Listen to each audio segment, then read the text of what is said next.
영상을 시청 및 청취해주시는 모든 분들 안녕하십니까?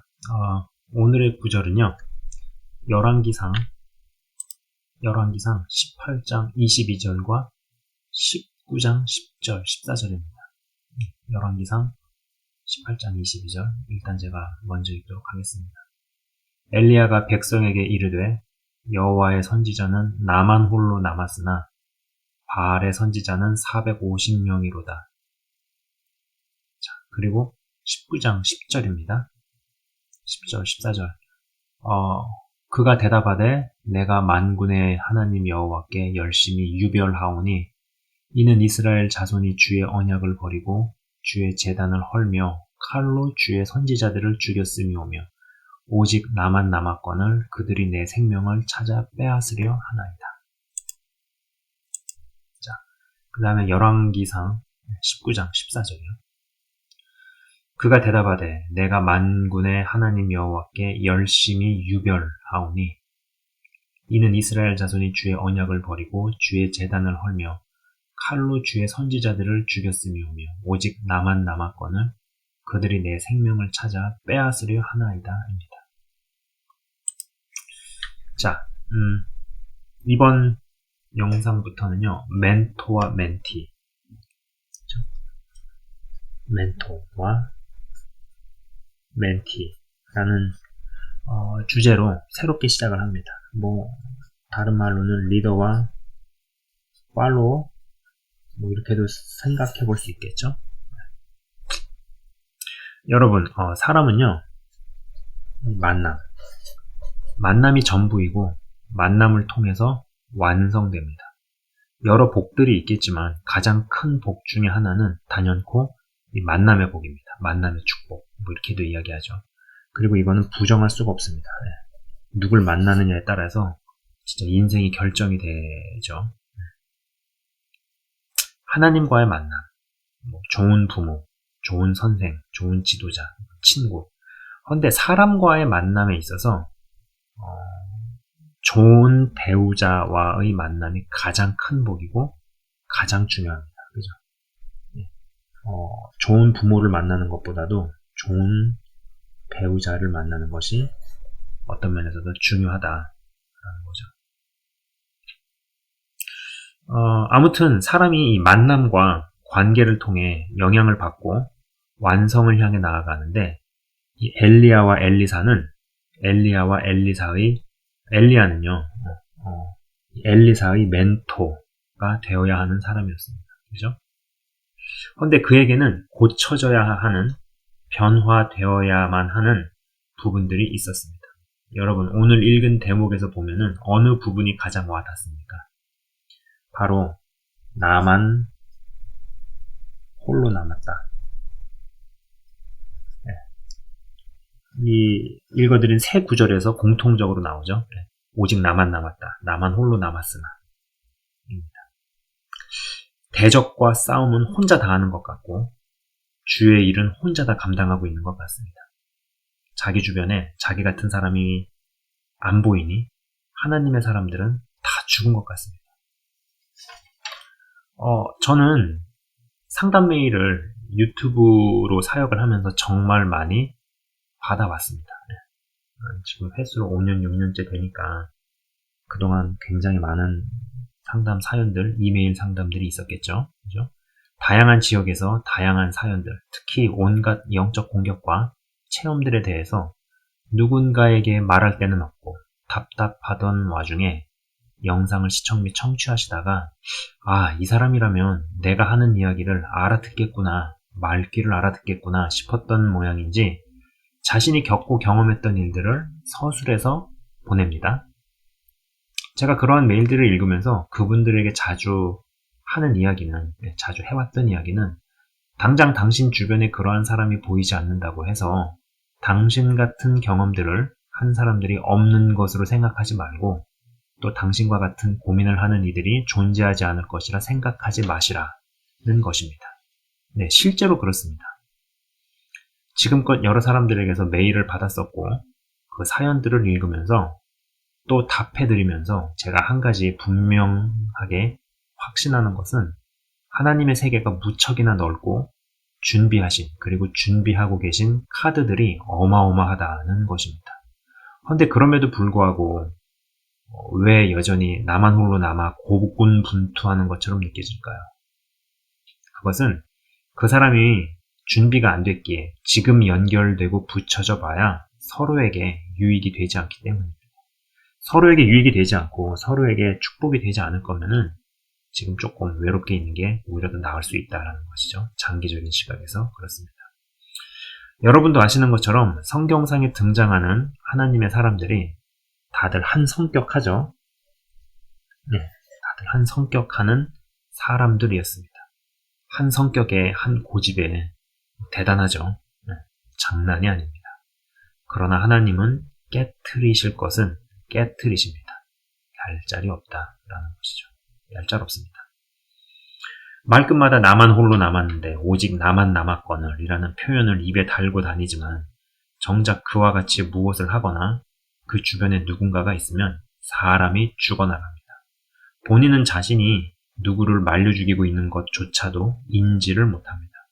같이 일할 사람이 없다고 푸념을 늘어놓으면서도 정작 자신이 사람을 내어 쫓고 있는 것은 생각을 못합니다. 그 결과 자기 같은 사람만 있던지 아니면 자기보다 못한 이들만 있습니다. 사람들을 관찰해 오면서 예수님은 믿지만 누군가의 리더십 밑으로 혹은 멘토링을 받는 것이 어려운 사람이 있습니다. 경험한 영적 체험도 무척 강하고 또 그만큼 성격이나 기질도 강합니다. 정말 보통이 아닙니다. 그리고 무언가 열정과 뜨거움이 있습니다. 그런데 그만큼 위험해 보이고 불안해 보입니다. 본인은 믿음과 확신이 가득 차서 이야기를 하는데 정작 상대방은 평안이 아닌 불안함만을 느낍니다. 듣다가 너의 이야기에서 믿음과 확신이 아닌 불안정함이 느껴진다고 이야기라도 할라 치면 오히려 믿음 없는 것으로 몰아세우기도 합니다.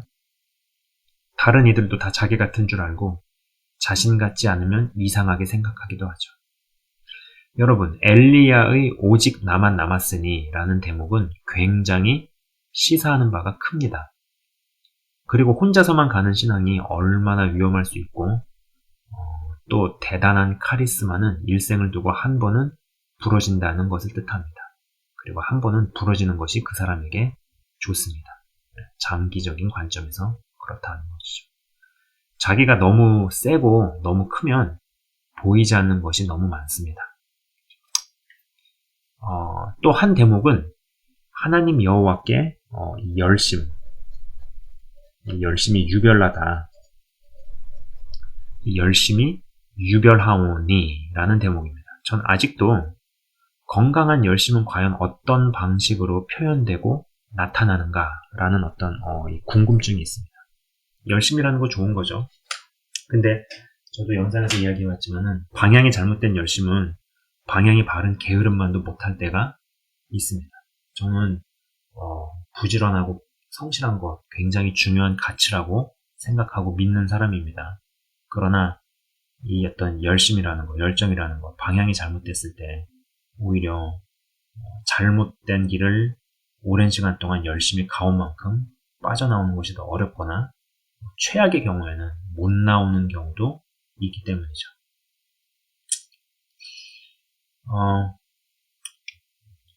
지나친 열심이 과연 열정일까요? 대부분은 욕심인 경우가 무척이나 많습니다. 그리고 이 어떤 열심이라는 거, 바르지 않은 동기와 마음 상태에서도 얼마든지 발휘된다는 것입니다. 여러분, 사랑에만 어떤 에너지가 있는 게 아니에요. 증오, 분노에도 굉장한 에너지, 그리고 굉장한 열심이 나올 수 있습니다. 여러분 아시는 것처럼 엘리야는요, 국내 대신 오바댜, 그러니까는 아합왕 정권 때 국내 대신, 그러니까는 뭐 지금으로 치면 내무부 장관을 역임했던 이 오바댜와 동역할 수 있는 기회가 분명히 있었습니다. 그리고 오바댜와 연결이 되었으면 이세벨이 협박을 했어도 내부 사정을 자세히 아는 이렇게 발음이 꼬이냐. 오바댜료인의 방귀 낀 놈이 성낸다고 오히려 그들이 더 두려워 저러는 것이다는 이야기라도 오바댜에게 들었다면 엘리야가 큰 승리 뒤에 허무하게 무너지지 않았을 것이라는 것이죠. 제가 항상 하는 이야기이지만 믿음이 성장하면 사역이 가능할지 몰라도 믿음이 성숙함으로 접어들지 않으면 동역은 불가능합니다. 근데 문제는 동역의 단계로 접어들어야 끝까지 잘 가는 것이 가능해지고 멀리 갈 수 있다는 것입니다. 혼자 가면 빨리 가고 같이 가면 멀리 갑니다. 엘리야는 이때 당시만 하더라도 굉장한 사역을 펼치는 것은 가능했을지 몰라도 누군가와 진정한 의미에서의 동역은 불가능한 상태였습니다. 누가 말해서 들을 사람도 아니고 한마디 말 잘못했다간 10마디, 100마디로 되갚는 사람이었습니다. 그리고 더 나아가서 동역이 안 되는 사람에다가 누군가의 멘토가 될 수 있는 사람이 아니었다라는 것이죠. 성격적으로 강하고 자존감이 세야 그 옆에서 버텨낼 겁니다. 나 같은 사람 혹은 나보다 못한 사람만을 키워낸다면 전 엄밀히 말해서 좋은 멘토는 아니고 더 나아가 오히려 그 멘토라 일컫는 그 사람이 누군가에 의해 다뤄져야 한다는 생각입니다. 그런데 누가 어떤 자격과 권위로 다가서고 개입할 수 있을까요? 보다 못한 하나님께서 직접 개입하십니다. 여러분, 제가 읽지는 않았지만 호렙산에서 엘리야에게 역사하실 때 사람을 통해 역사하지 않으시고 하나님께서 직접 임하십니다.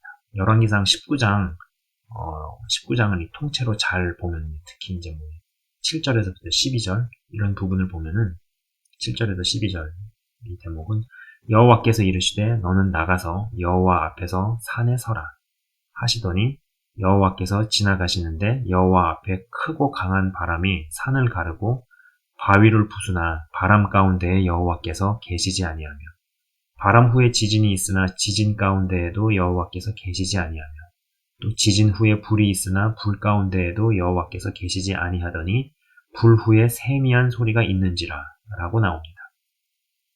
전 왜 하나님께서 강한 바람과 지진과 불 등의 방법들을 쓰셨을까를 나름 생각해 봅니다. 그 이유는 어떤 사람을 통해 말씀하시거나 사람을 통해 어떤 능력을 일으키신다 하더라도 엘리야의 어떠함이 깨지지 않게 생겼기에 그런 것은 아니었을까 싶은 생각입니다. 본인이 하늘에서 불을 내린 사람이죠. 이런 사람 앞에서 사람을 통해서 어떤 능력이 발휘가 된다 하더라도 과연 그것이 얼마나 엘리야에게 먹힐까. 그래서 하나님께서 직접 나서신 것이 아닐까 하는 생각입니다. 초자연적인 현상들이 끝나고 얼굴을 가리고 나가 서 있는 엘리야에게 하나님의 음성이 들려옵니다. 하나님께서 말씀하시는 중에 엘리사에게 기름을 부어 너를 대신하여 선지자가 되게 하라는 대목에서 엘리야는 충격을 받지 않았을까 싶습니다. 자, 이러한 케이스가 있죠. 하나님을 만나고 나서 제3국가로 나가서 미친 듯이 선교 활동을 하고 교회를 세우던 중에 고국으로 잠시 돌아옵니다. 들어와 있는 중에 어떤 자매를 만나 결혼하게 되고 결혼과 동시에 아이가 들어서고 꼼짝없이 가정의 육아에 집안일에 매여버립니다. 잠시 들어와 있던 중에 뭔가에 홀린 듯이 결혼에 출산해 나는 여기에 묶여있고 벌려놓은 사역은 어찌되나 싶은 생각이 듭니다.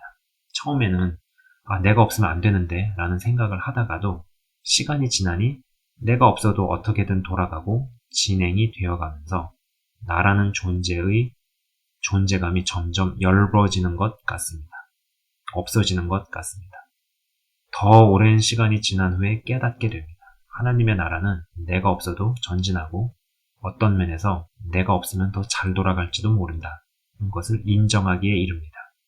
이것을 깨닫게 하시려고 현장에서 빼시고 가정의 육아의 집안일에 묶어버리십니다. 예전에 하던 일에 비해 청소, 설거지하고 애 키우는 일이 시시해 보입니다. 전방에서 야전사령관으로 현장을 챙기고 지휘하다가 후방으로 배치받아 계속되는 회의들에 참석하니 지루하고 좀이 쑤셔 견디기 어렵습니다. 내가 이것을 계속해야 하는 게 맞고 나만큼 할 수 있는 사람이 없을 것 같은데 하나님께서 너 선지자 사역 내려놓고 다른 일을 세우라는 말씀을 직접 듣습니다.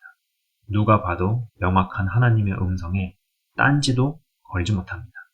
큰 충격에 휩싸여 있는 엘리야에게 하나님께서 2차 충격을 가하십니다. 내가 이스라엘 가운데 7,000명을 남기리니 의의 대목은 나만 남은 줄 알고 있는 엘리야의 생각을 사정없이 깨부숴버리신다라는 것이죠. 나만 남은 줄 아는 사람은, 나만 남은 줄 알고 있는 사람은요, 내가 다 해야 됩니다. 내가 중심이어야 하고, 나를 통해서 되어져야 하고, 그렇죠. 이게 병적으로 심해지면 다른 이들은 내가 생각하는 바를 이루기 위해 존재하는 대상으로 전락시키는 경향성으로 이동하며 최후에는 하나님도 나를 위해 존재하는 분으로까지 갑니다. 여기까지 이르게 되면 진짜 답이 없죠. 노답입니다, 노답. 그런데 하나님께서 큰 교회나 큰 단체의 리더들 중 정말 사랑하시는 분들을 진짜 살리시고 회복시키시기 위해 강력한 카리스마가 깨지게 되는 사건을 허락하시거나 엘리야처럼 다 죽어가는 사건을 허락하신다는 것이죠. 그것을 이제 악한 영의 공격이나 사단의 도발로도 해석을 하고, 그것도 맞는 해석이라 생각을 합니다만, 그보다 더 깊은 하나님의 경륜과 모든 것이 합력하여 선을 이루시는 하나님의 역사를 더 생각해 보게 된다는 것입니다.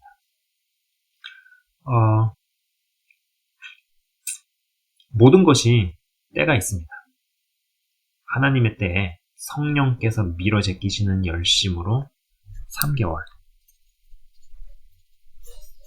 하나님의 때에 성령께서 밀어 제끼시는 열심으로 이 3개월 사역하는 것이 나의 열심으로 하는 30년, 나의 열심으로 하는 30년보다 열매가 더 크고 많습니다.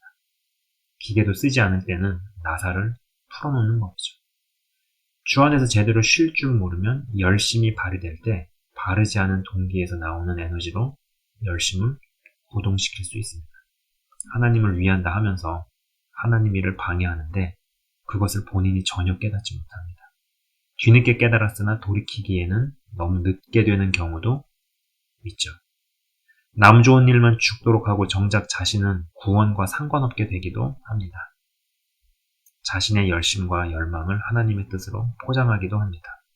하나님의 나라가 전진하기만 한다면 누가 중심이 되든 상관없고 또 상관없을 수 있어야 합니다. 우리는 전체적인 하나님 나라를 바라볼 수 있어야 합니다. 내 교회, 내 사역을 위해 예수 믿는 사람이 아니죠. 나만 남았다고, 나밖에 없다고 생각하니 내가 중심이 되어야 한다고 생각합니다. 나를 통해서 되어져야 한다고 생각합니다. 하지만 그렇지 않습니다. 그때나 지금이나 그렇습니다. 나를 통해 하나님의 나라가 전진하고 주의 일들이 되어진다면 기쁘고 감사한 일입니다.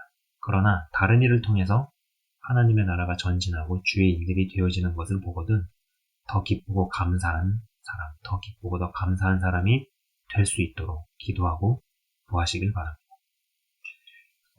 여러분, 엘리야는 많은 이들의 멘토가 되어야 했습니다. 그러나 분명 어떠한 부분들이 바뀌지 않으면 안 되었고, 제가 지금까지 말씀드린 부분들은 100가지 일들을 외부적으로 벌리는 것보다 하나의 관점과 하나의 생각을 바꾸는 게 어떤 면에서 훨씬 더 어렵다는 명제에 해당합니다. 나만 열심히 특심이고 나만 남았다고 생각해오던 엘리야의 내면에 지각 변동이 일어났습니다. 그리고 비로소 누군가의 진정한 멘토가 될 수 있었습니다.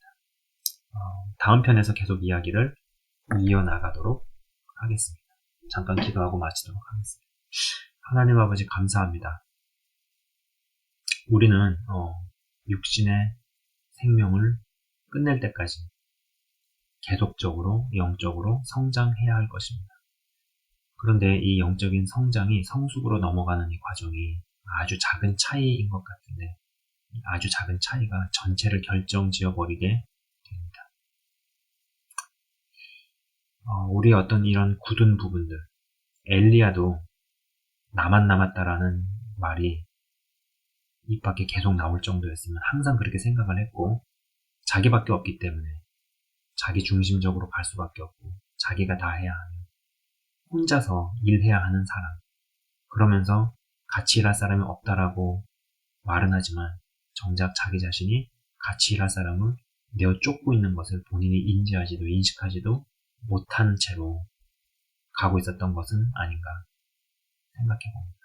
그랬기에 누군가를 통해서 변화되거나 누군가의 조언을 받아들일 수 있는